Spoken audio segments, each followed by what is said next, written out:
Welcome to the Yankee and Canuck podcast, Best Picture Series, where we talk about all the Academy Award Best Pictures, past to present. And I'm your host, a Yankee. And I'm your host, a Canuck. And today we're going to be talking about Lawrence of Arabia, 1962 film. This is the 35th film to win Best Picture, and it won a whole heap of other awards, too, on top of that. Let's see, it won Best Director. David Lean. David Lean, again, coming back from Bridge of River Kwai. And Best Art Direction, Best Cinematography, Best Film Editing, Best Film Score, Best Sound. Won a bunch of mostly sound and picture, related stuff, like visual stuff. Well deserved. Yeah, well, we're going to definitely get into this. So what is Lawrence of Arabia? Well, it's a damn near 4-hour film about a white guy that goes in the desert to basically broker peace, I guess you could say, between these different groups in the Arabian Peninsula area. This is during the time of the Ottoman Empire, early 20th century. So this is World War I, yeah. Yeah, so they're basically trying to get all the tribes together so they can form their own Arab nation, I guess. And he wants to do it before the British do it. At first, he was with the British Empire, but then he decides to defect and decides to let the Arab tribes do it and stuff. That's basically the film. It's a big exactly it, yeah. Desert epic in that sense. Yeah, grouping these Bedouin tribes and different Arab groups against the Ottoman invaders and stuff, but of course the colonial powers, like the British and all, they have their own plans. They got their own plans. They got their own supplies. They got everything, basically. Yeah. Historically, there was that agreement, right? So the British and French, they're like, yeah, we already have our plans to divide everything. Yeah, so let's just continue with that, with our imperialistic ambitions. Yeah, let's just meddle with the affairs of the Middle East, further. Yes. As is the case. If you go into a land that is not your own, you tend to try to conquer it in some sort of way. So so that's the whole film. I mean, it starts off pretty interesting. It starts off with the main character, which is T.E. Lawrence, correct? Yep. So he's on a motorbike, and he's just kind of like driving, then he gets into an accident, then dies. And that's basically how it opens, and you're just like, huh. And which is real life. That's actually the ending of his story. Exactly. And so some guy, I don't know what relation he is. I don't know if he's a soldier or a reporter. He's trying to get more information on this guy. And the people that he talks to are all like, oh, that guy, he's kind of an idiot, essentially. What he was getting. Yeah. After he died, because of the funeral and all that. And so people have a lot of opinions about Lawrence, right? And real life too, right? So there's some people talking shit. Some people are like, hey, he did this, he did that. And because he lived such a big life and did a lot of things, so. Yeah, of course. So that's how we're kind of introduced to the character. And then we get into the flashback as to, how he became notorious. And then you find out Lawrence. The movie's a flashback, yeah. Yeah, the rest of the 4-hour movie is a flashback. Before we leave the beginning, though, I like the beginning, right? I think it's damn good. It's like pretty good. It's like, you're going for a ride in this film. It's a little weird because it's like, ride. Where's the camel? That's literally how it starts. You started by going on a ride. Yeah. I mean, the POV, of course he dies in real life because of this. And I think the intro is awesome. It almost feels like a scene out of James Bond or something. It's like, kind of, yeah. Except he dies. Yeah. Bond, yeah. And there's no like badass, title screen and stuff like that. And correct. That's true. Yeah. I will say though, the music is very good. That's one of the biggest things going for this film. Like, it's a very iconic soundtrack. Like, absolutely. And it's one of those things where I'm sure that they played it a lot in different things like cartoons and other movies and whatever. Definitely. I think variations of that have been used by other people too. Like, it's great in this film. I love that we're going right into the soundtrack and the score. Which is usually one of my favorite things about film. Maurice Jarre, I think is how you pronounce his name. Yeah. In this film, just great and fitting. And it I think anyone who watches this will find it familiar too, right? Even if you haven't seen this film. That's how I think this led to a lot of people being inspired by this soundtrack. And so you hear variations of this music in other things in some shape or form, I think. Yeah. So. It sounded familiar as soon as I heard it. So I'm just like The Mummy or something. I don't know. Well, yeah, probably the Mummy, the Brendan Fraser Mummy, I think we're talking. Yeah, correct. Yeah. So but I was also thinking Aladdin took some cues from this. Yeah. And I I went ahead and looked this up, and I found out that, notably, Indiana Jones took a lot of stuff from this film. Mm. Like, this Yep. is actually Steven Spielberg's favorite film, or at least one of Yep. his favorite films. David Lean in particular is one of his favorite directors.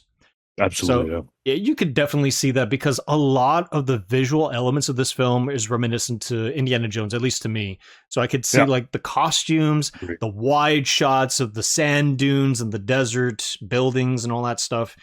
Yeah. It's just like it's very, and the colors as well in some cases. And also the music, and to some extent, probably not so much, but I could hear, like, there's a lot of David Leanisms in that, at least in Raiders of the Lost Ark. That's where I feel like that is Yeah. the film that took a lot Good from this point. film. Good point. Yeah, absolutely. Spielberg actually said that this film inspired him more than any other film, more than Ben-Hur, which he obviously watched as a kid and was a big fan Or The Greatest of. Show on Earth, which Greatest, was show, one- Greatest Show on Earth. Yeah, we covered you brought that and up. Yeah. yeah. So this was the film, actually, apparently, that he said that inspired him more than anything else. I mean, no surprise there. It's a hell of a film. So yeah, because also some of the character interactions are also there. Like the character played by Anthony Quinn, I forget the character's name. He comes in later in the film. It kind of reminds me of the guy with the little fez. Oh, God, he's played by Gimli. What's his name? Rhys Davies, I think is his name. I don't know. I think that's the actor's name. I can look it up real quick. I don't know his full name. John Rhys Davies. Yeah, I got it right. Yeah. Anthony Quinn plays the guy who ended up joining them. He was that not emissary, but he ended up joining them. I think his name is like Auda or something like that. Yeah, it's So, yeah, you're right. Ada Abu Tayi. Yeah. There you go. He was a pretty good character in the film. This film, I mean, you can see how it inspired, generation of filmmakers, and George still Lucas, does, right? Yeah. George Lucas is another one, because like Tatooine, if you look at some of the scenes in that film, they're big, because more so in that part of the film than in other parts of the film. That's where you get a lot of the wide shots. I mean, the only other times you get these big wide shots are when you're introducing the Death Star or something like that, or you don't really get that otherwise. But when it's just like R2 and 3PO just walking around in Tatooine, you see these so good, big, epic shots of the sand dunes, and then you see like the crate dragon there, the skeleton anyway. Like exactly, and George Lucas really just also took inspiration from this film as a result. And it's not just in this film; he took it also from the prequels, like Attack of the Clones and things of that nature. Like anytime you're on Tatooine, you could see that David Lean inspiration. So, but this film, to its credit, it's very influential in that standpoint to the new Hollywood era of directors. And so on and so Instead forth. of Tunisia, this was filmed in Morocco. A lot of it, right? Yeah. Spain and Jordan as well. I think principal, but there you go. But I think in Morocco as well. Tunisia, I think for Star Wars, George Lucas filmed a lot in Tunisia. I think, right? Yeah, and in terms of he didn't probably get the actual settings, but in terms of the actual shots, that's where he got that from.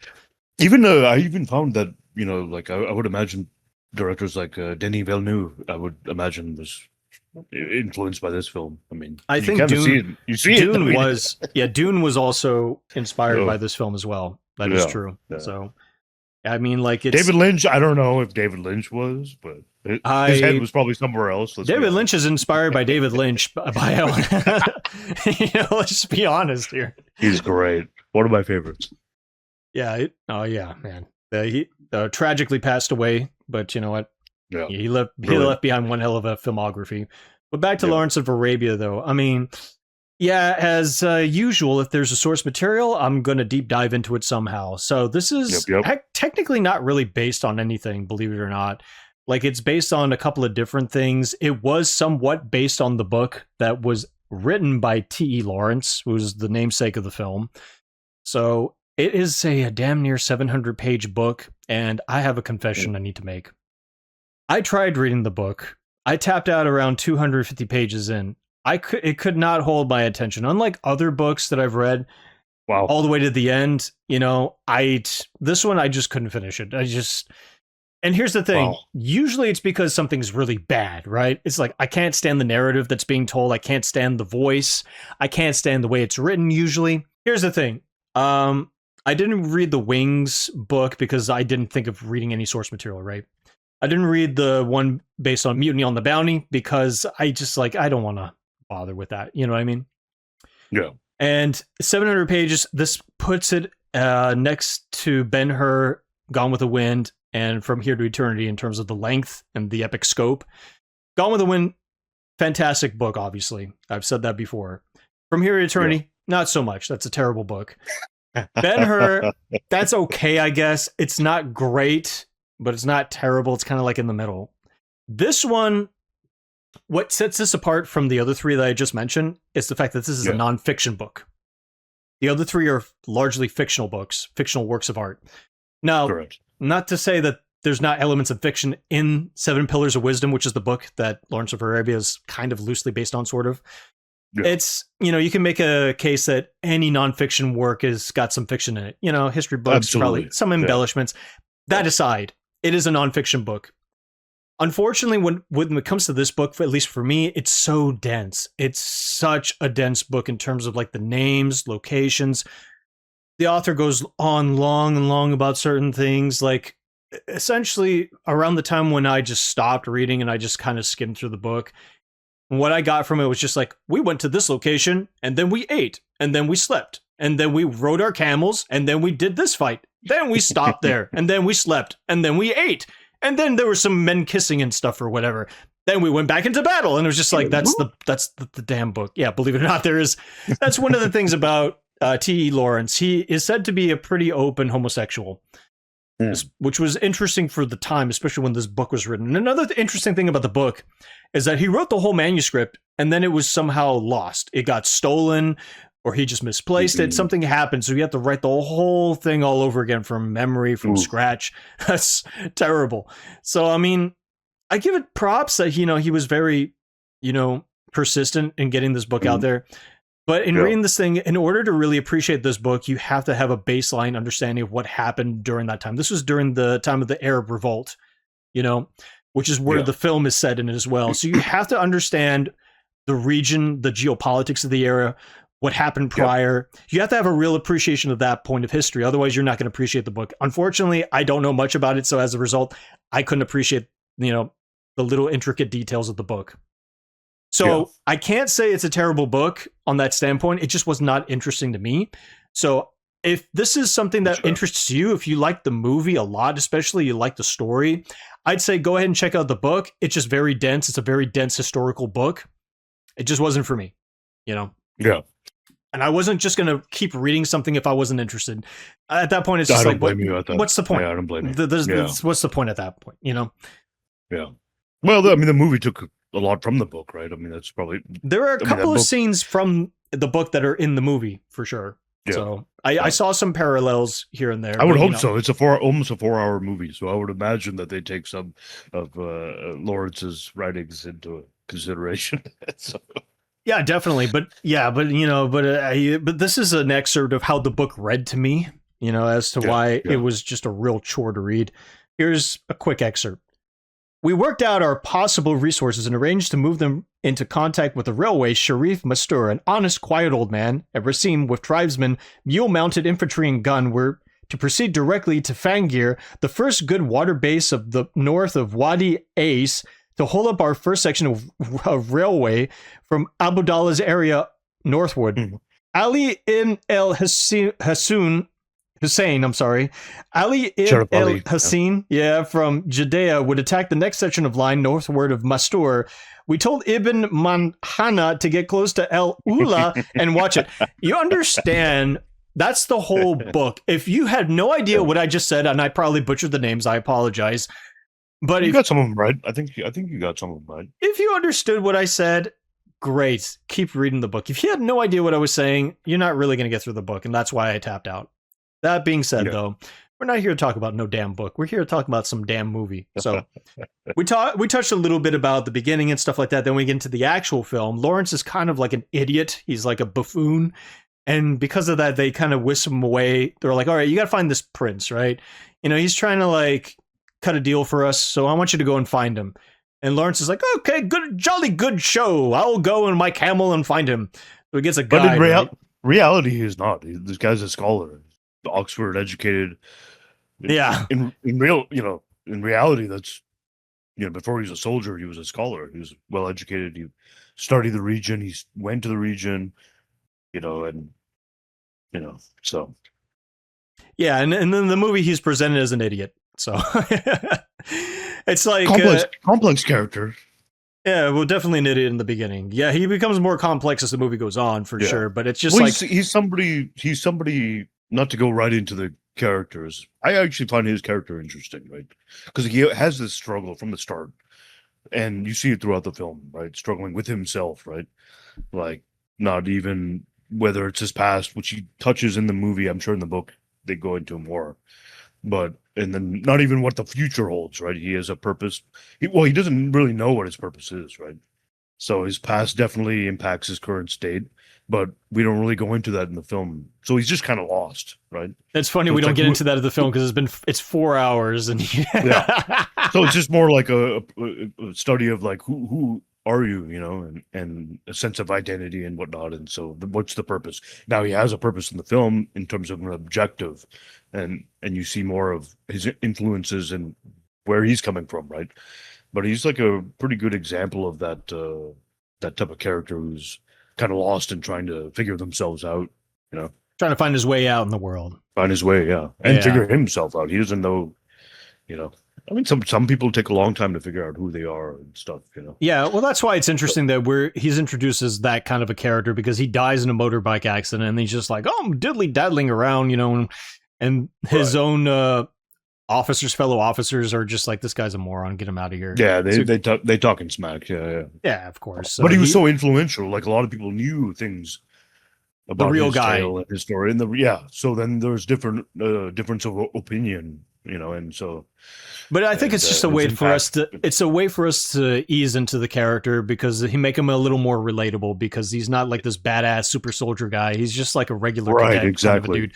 And over the course of the film, he transforms into a totally different character by the end. He's like shell-shocked, as they say back in the day. He's just like, traumatized by the events that happened in the film. Rightly so. Yeah, there's definitely moments in the film that definitely change his way of thinking and how he is. And that's one part is when he's captured by the Turks and tortured because he thinks he's Superman, and he's like, I'm just gonna walk in there. Yeah, I mean, he's trying to get intelligence. His naivete was in full display there. Yeah. I mean, he was an egomaniac. Let's be honest. Yeah, got the best of him there. Maniacal, and so. Yeah, but also not only that, but he also gets these 2 boys that accompany him. Yeah, they're like his little. I don't know. Would you call them his little assistants? I guess, or servant boys. However. Yeah. I think in the desert and stuff, there's usually people who, like kind of like that. I guess that's the approach. And so he was like, I can handle everything myself, but you have to have someone to take care of the camel when you're traveling, to cook and all that. And so usually if you're in the typical soldiers and stuff in the military, then you don't have to worry about that. But he's not part of that, right? So he's kind of doing his own thing. Yeah, and they were kind of buffoonish as well. It's an extension, yeah. But the kids were kind of buffoonish as well. And the Omar Sharif character, Sharif Ali, they're just trying to survive, right? So yeah, but that's why they're like, pay us, whatever, $2 or a week or whatever they said. Of course, but the Omar Sharif character, Sharif Ali, was just like, you don't mess with these kids. They're just ruffians. Just rough them up and whatever. But Lawrence is just like, no, they could be useful to me. But of course, that was kind of to their downfall, and that's not the only thing he does. He said when they're making this long journey across what they call it, something at the God's Anvil or something like that. They had to cross it. They had to cross it before the sun came up, because then it gets too hot to the point where it's unbearable. Like you would die. It's just crossing through the Arabian Peninsula at the end of the day, right? And then at one point, right, he goes back. He's like, I'm going to go to Cairo, which is other direction. And then he's like, because you got to go through the Sinai Peninsula, right? And they're like, what? You're going to go through the Sinai? Are you crazy? He's like, I'm going to do it. Yeah, he does crazy things like that. But in that particular instance, one of the men, I guess they fell off their camel because they were sleeping or something. They're like, leave him to die. He's going to die. But Lawrence stubbornly goes back and gets him. Yeah. And that was and that's a pivotal moment, because that man, Yep. That man later on, where when they're trying to get the tribes together to try to like collaborate, well, he Yep. ends up having a dispute with another person in the other tribe, and it culminates to the guy he saved killing one of the other tribesmen. So there was going to be a revolt, but then Lawrence is like, "Listen, I'm the mediator. I'm the outsider. Let me take care of it." Exactly. That's when he finds out that it's the guy he saved that did the killing, and he ends up shooting him. He's like, "I that guy. do it." His name starts with a G. I forgot what it is, but that was the person he saved. That was actually the moment when he went back to save that person. Like no one else was going to do that. Gassim, exactly. That's exactly it. And no one else in the Arabian tribes, the Arab tribes, were going to do that. He was like, you know what? I'm going back to save this guy. I'll do this. The moment he came back with him, that was the moment of when they respected him. Yeah, that he was willing to risk his life to do that, and that's when they gave him. Shit, that's when they gave him the. you know? Yeah, definitely, and that's when they gave him the iconic white garb. Yeah, Omar Sharif's character, Ali burns his clothes and it's like, here you go, here's some new garb. Yeah, you wear this, you're one of us now. Now he's dapper. But I'd be like, hey man, why you burn my clothes? I know. I was gonna be wear like, those. but that's interesting that that's his costume for pretty much the rest of the film until the very end when he's back in his his Western clothes, I guess. Yeah. And it's interesting because then that's when he takes on a larger than life character, and that's when the legend of Lawrence of Arabia comes into full fruition, and he ends up making these calls, and he's risking everyone's lives. He makes these promises, and his superiors are just like, "You ain't gonna give these guys gold. Go to hell," this kind of stuff. Well, yeah, exactly. I mean, it's a lot of like politics and geopolitics and heavy on politics and favorability and things like that. So because even Alec Guinness's character, Prince Faisal, so he already has a rapport with the English, with the British and stuff. So everyone is kind of using each other, right, for their own that's means and stuff. The nature of this. And then and the reality is the colonial powers are the ones really the puppet masters, right? So but everyone's trying to figure out something to benefit each other, which is element of survivability, right? I mean, so which is why like Lawrence actually convinced Alec Guinness's character Faisal to attack that port, right? Aqaba, right? So to have a shift in the war effort against the Turks, and so and then Omar Sharif's character was like, nah, I don't know about that. That might be a bad idea, but I'll go along with it anyway. Gotta give Lawrence credit. Gotta give Lawrence credit that he was adamant on certain things for certain reasons, and they weren't even just his own reasons. Like it wasn't just like not. I don't want to say selflessness, but there were tactically placed. Like his methodology was to benefit him, but also like to benefit the people there because he had a understanding with them, and he's just kind of a scholar, right? And the movie doesn't go into great detail about it. They go into like he knows the language, he knows the religion, and he knows a lot, but he really was actually a scholar and knew a lot of things, and so and he wants to unify people more than they want to be unified in many ways, right? So which also he really wants them to rule their own nation by the end of the film. So that's where you get into some really cool, which is also naivete on his behalf too. Like that's not the reality of how things work. Yeah, but he's just starry-eyed. He's just gonna go gung-ho it and like I could do no wrong at some point. Yeah, and then I'm gonna fix everything. I'm gonna take care of everything. Actually, much can do wrong. There's a lot wrong that can be done here that I have done. At least there's an effort there, but the reality is the powers at play, regardless of the sides and whatever nations and groups and tribals, and he has a small part to play in the big picture, right? So yeah, but it does culminate to some really cool like action scenes and things of that nature. I mean, one of the things that I really took away from this film is that it's absolutely beautiful. Like the Academy Awards of winning cinematography and all that stuff, sound, all that stuff is well deserved. It's such a it's just a masterpiece to just It's a feast of the eyes, is what I'm trying to say. We say that a lot in these movies, and we said that with Ben-Hur especially, right? This movie looks bloody amazing, right? Yeah. It's like insanely organic at some weird level, right? Like you almost feel like you're in it. You almost want to go there, except it's a desert and there's no water. It's like, no thanks. But it is a real place. You can actually go. That's the difference between Ben-Hur and this, is that Ben-Hur is largely large set, which is impressive in its own right. Yes. But this is on set. Yeah, I mean, this is on location kind of stuff. You know what I mean? Yeah. Who wants to go to a desert and drown? Or drown. Not drown, the opposite. No the water. opposite. Yes, dry out into a husk. Dry out, yeah. Become yeah, I was kind of thinking about that watching the film. Like, man, it must have been really uncomfortable being on this set of that. But they filmed of course, in Spain, and they filmed in Morocco. They filmed in Spain, I think, was a lot of it. Morocco, and obviously a couple scenes in England. well, Jordan, I think Jordan as well.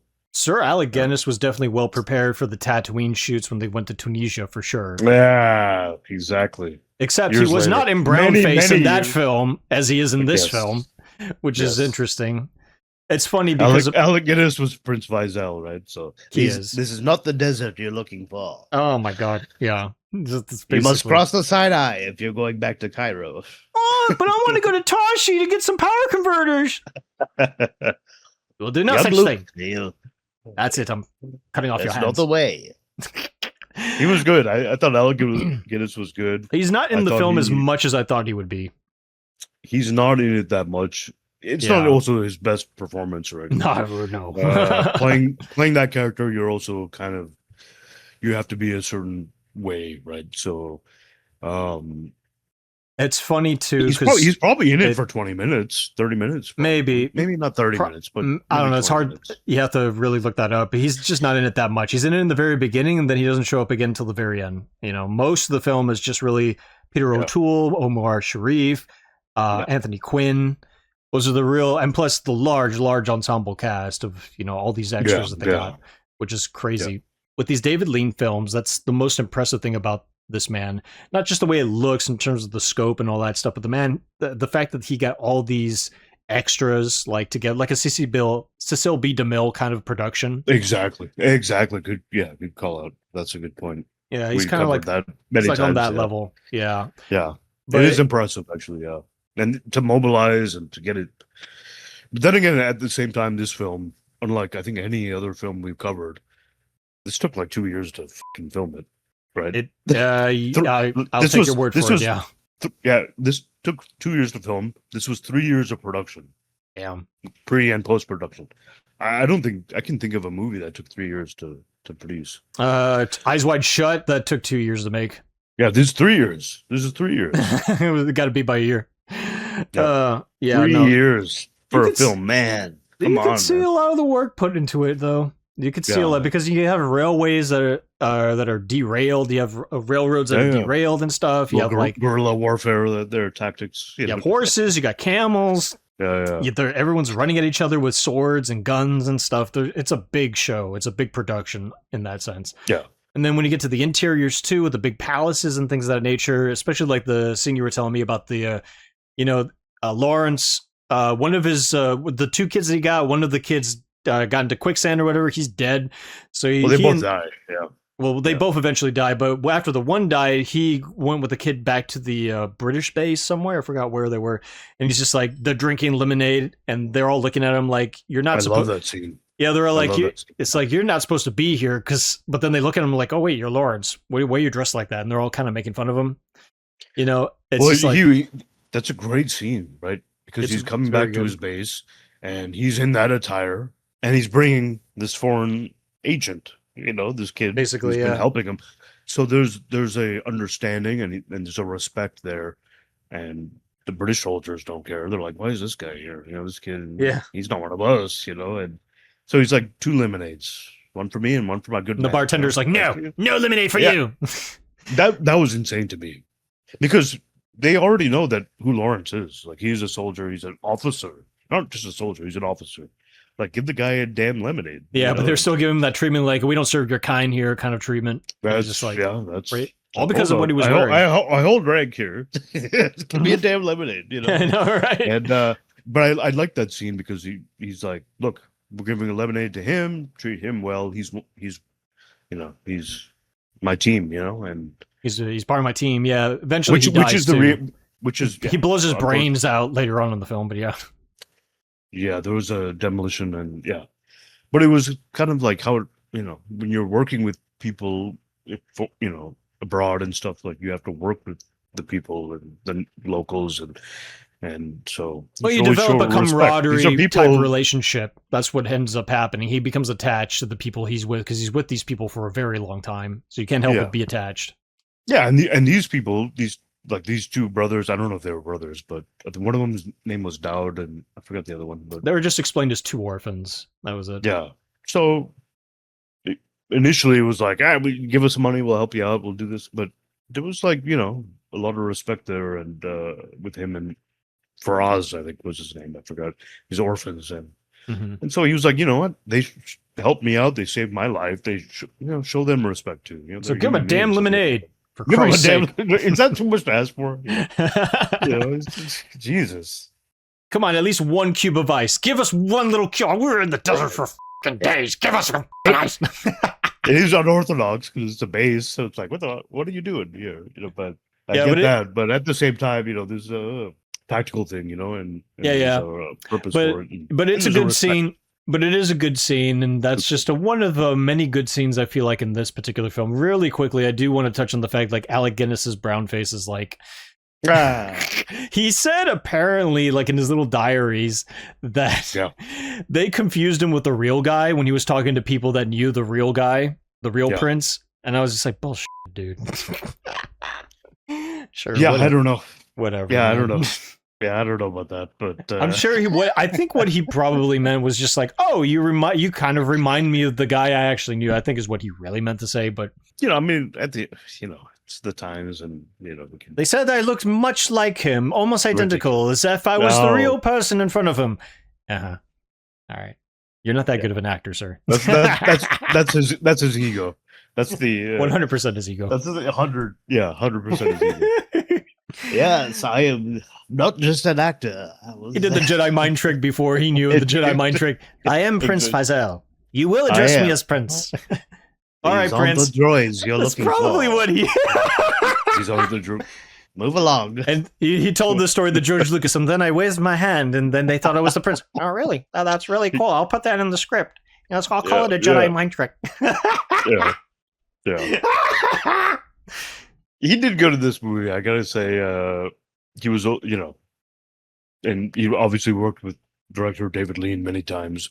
Bridge on River Kwai, which I like that movie. I think it's fantastic. And I did not. Yeah. By contrast. Actually, I would say this is going to be controversial. It's not controversial. This movie is an amazing movie. I got some issues with this movie, story-wise, right?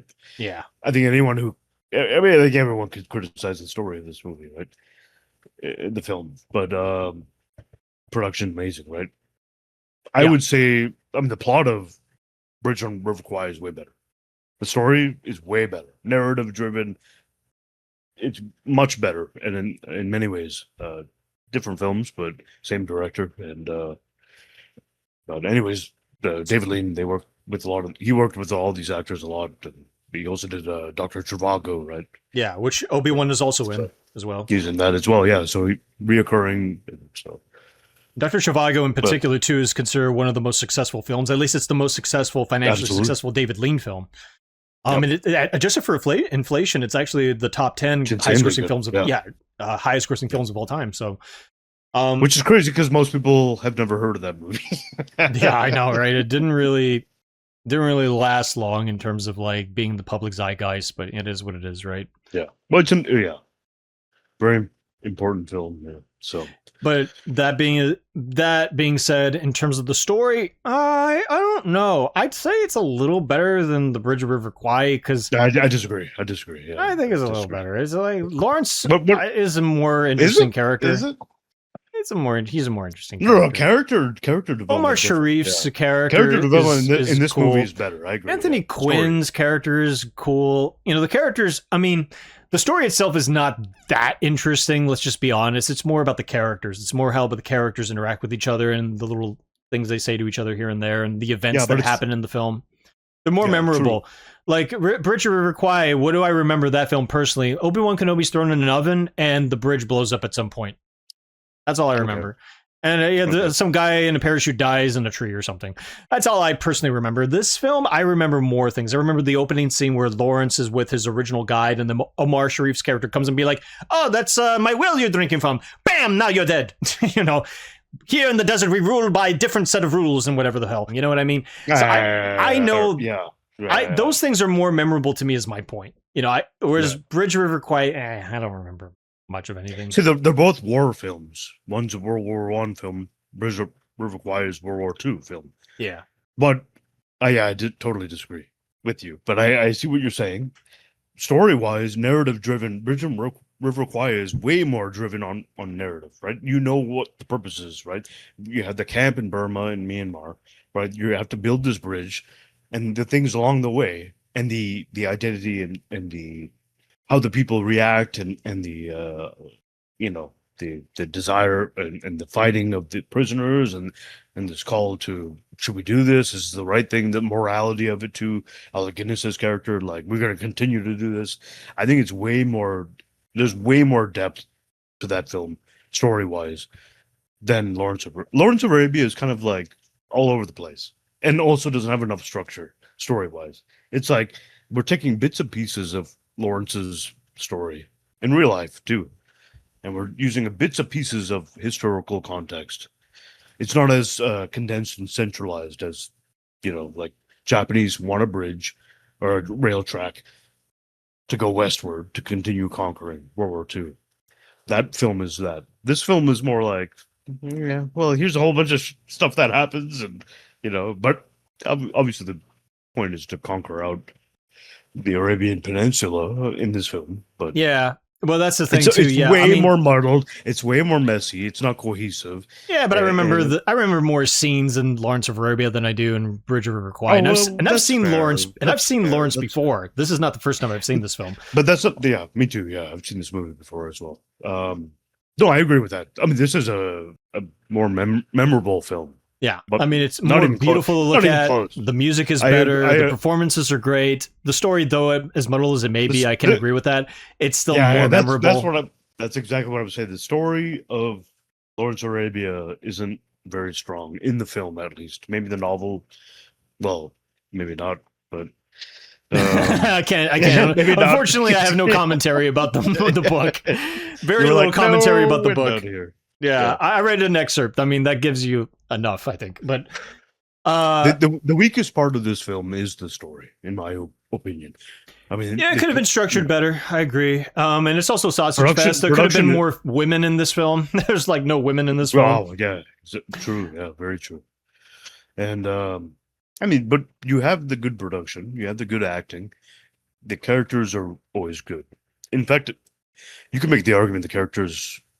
Well, at least Lawrence, it's very interesting, right? Like I said, like the whole lost person trying to figure out themselves. They don't know, like trying to find my way. Sense of self and identity. I mean, it's a classic. Original River Kwai may be different. So you'll see like how people react a certain way, and like maybe the kind of like how to press the darkness or evil. I don't know, not to be like Jungian or something like the shadow or something. But I don't know, there's a different way to analyze it. But story wise, I think this movie, the problem with this film is, while an excellent film, it's too damn long. 4 hours is too long. That is inexcusable. Okay, that's definitely one of the issues. Yeah, the story is also just not. It's not that good. Let's be honest. Yeah, no. I mean, if anything, yeah, it's story's not as strong. It's 4 hours too long. It should not be 4 hours. There's no way to justify. As much as I like certain aspects of the film, as beautiful as certain aspects of the film are, as great as the score is, incredible. No, I had to see this in 2 different days. This was just like this is inexcusable. I don't know how people would watch this back in the day. I know there's an intermission. I know there's a overture and all that stuff. No. That's condense this for Christ's sake. It's just like Bridge of River Kwai didn't have to be that long either, for God's sakes. Come on. Yeah, but it wasn't 4 hours long. But It was yeah. damn near 3 hours long. It's just like But to that to one. be fair, back in the day, like it was a big deal, right? So people could spend a lot of time, and there were intermissions, and we don't have that now. Yeah, and it was in an air conditioned, covered, area Like, too. And let's you be had real. concessions, Yeah, let's be real. Now we getting old now, right? And now, like, go to a theater, 3 hour movie, 2 hours, 45 That's minutes. too It's much like, for me. My back is throwing out. it's not too much, but it's getting long. You I know, have to pee. The movies are way too long, and at least epic movies are one thing. And but I don't know. I Yeah, agree with you. This is a film that is way too long. I think those are the only complaints I have, really. And if anything, though, I think we're about to just wrap up this film, unless you have more to say. I think we pretty much covered everything. I mean, it's a fantastic film. Really, like the production. We always say that, right? Some of these movies, great production. This is probably one of the best. Honestly, this is probably one of the best movies I've ever seen in my life. In many ways, visually, take into account when it came out and all that. Fantastic. So the Yeah, only this is criticism, truly epic in Yeah. scope in terms Yeah. of how the way it's presented. and we covered Ben-Hur a couple of years back, and that's an epic film, and we've covered a few others, and the Yeah, but only thing, like I said, is the only criticism I have is probably the story, right? Yeah, and So- Ben-Hur is like a high school play compared to Lawrence of Arabia in terms of the way it looks. I mean, the Yeah. chariot scene is awesome in that film. Cherry This one, scene's though- insane. That's Yeah. insane. But you can't beat the actual location of huge ass sand dunes and things like that. And No. just go walking through the No. desert, and you could just feel the palpable heat that these characters are going through. Like, they're starving, they're running out of resources in terms of water. It's just like you could feel No. it. You know what I mean? Well, It's just- because they probably were, right. Like I said, it was 2 years to film this damn thing. 3 years production. Yeah, and I feel like and because of the fact that you could really feel that in a lot of instances, that makes this like special in a way. Think about it, like Lord of the Rings is one of your favorite movies, right? I would films, say right? the trilogies, yeah. The trilogies, right? They filmed all those actors, everyone in the production, like they had to spend a whole year in New Zealand. Oh no, not New Zealand. Not one of the most beautiful places in the world, right? Oh, poor This babies. film, they're in the freaking desert or Yeah, I whatever. know. They were filmed 2 years miserable. of filming. 2 years of filming, man. 3 years production, right? Post and Yeah. pre-production. pretty brutal. So, God, man, you got to give it. That's why this movie is it's something else, man. This is You gotta give without it a its doubt, due. one- You one gotta of- give it its due. It's one of the greatest movies of all time, hands down. Yeah, sure. It won Best Picture, I It's guess. It's a But- big list, yeah. Yeah, it's a No, big no. It's a very Yeah, big list. But we've covered a lot of Best Picture movies that are like, yeah, that that year are not that impressive. was a good, yeah. And that was 62 was a good year. Like O'Toole didn't win Best Actor, right? Because To Kill a Mockingbird came out in 62. Totally different film. Love that movie. Yeah, none of the actors won because Omar Sharif was Gregory nominated as Peck best won Best Actor. supporting actor, but he didn't win that one. Yeah, good for him too. He was the first like Egyptian, Arab person to break through in Hollywood, and did a good job in this film. And Yeah, PeterOToole was great in this film. Al Guinness was fine. and the limited time he Uh, has in this one. Yeah, I think- yeah. I think ultimately, though, if I were to give this a rating, I'm tempted to give it a 7 because of the elements I just described. Yeah. But I Fair. think it's more fair to give it a 6.5 because, again, it's too goddamn long. It does not need to be 4 hours long. It does drag. It is scattershot in terms of the narrative True, at times, so true. it's hard to be fully invested, especially for 4 hours. Like something like Lord of the Rings, I could sit through that entire film and I could be wonderfully entertained from beginning to end. There's just so many things to like from beginning to end. This one's more like, Man, that was cool. Those You know? movies are way too long. There's way too much walking in those movies too. No. We're not going to get into that now. We're not going to get into that now. But Come Lawrence on. of Arabia, there are a lot of beautiful things in this film, but Yes. it goes off and on like, can he wrap it up? Can we get on with it? Can we do this? Yeah. So I think that's ultimately true. That's compared to Bridge of River Kwai, which I was bored to death with, and I gave that one, I think, a 4.5. This one's 6.5. 6.5, I feel like, is fair on my part. Yeah. Yeah, this film's a 7.5 for me. It's a very good film. It's a incredible, like, spectacle. It's a fantastic film. Story, maybe not the greatest, but I think they try to incorporate a lot of elements that I can appreciate. Analyzing the characters, the geopolitics, wartime strategies, maybe the like the perceptions of roles in a given area, right? That's a big part of the film. And then the diplomacy, politics. I think this is a really good film. And visually it's amazing. It's a great film. I give it a 7.5. I will say one thing. I don't know if you remember this, but we saw this in theater, Prometheus. Whenever think of this movie, I think of that scene in Prometheus where David, Michael Fassbender's character, right? Mm-hmm. I don't know if you remember that in Prometheus, right? I just remember like Charlize Theron trying to run away from the big ring thing when she could have gone left or right. Oh, that's at the very end. Okay, yeah. Or the thing that went in the beginning where he was looking at the alien and then it went through his suit. He's like, "Oh, look at that! It's a cute little alien. It's a dangerous animal on a foreign planet." That's insane. I remember things like that. That's what I remember. Yeah, in Prometheus, David, because he's an android and he's trying to be more human, right? So he's watching Lawrence of Arabia. I'll never forget this, right? He dyes his hair, David does in that film, and he imitates Lawrence of Arabia. He even says the line, the match scene, where he lights the match in the film in Lawrence of Arabia, and he says, "The trick, William Porter, is not minding that it hurts." Right? But he lights the match and he takes the match out with his fingers, and that's the same thing Michael Fassbender does in Prometheus. So when I saw this movie again, I've seen this movie once, but I saw this movie before Prometheus came out, obviously, way before. Much before. So now I think of that scene, these Cummings hair and shit. Yeah. There you go. So anyways. Yeah, I don't remember that at all. But yeah. All right, guys, and that is Lawrence of Arabia. So the next Best Picture winner, I don't know much about it. It's like a comedy or something. It's based on a really old book from the 1700s. So I don't know. Have fun reading it, buddy.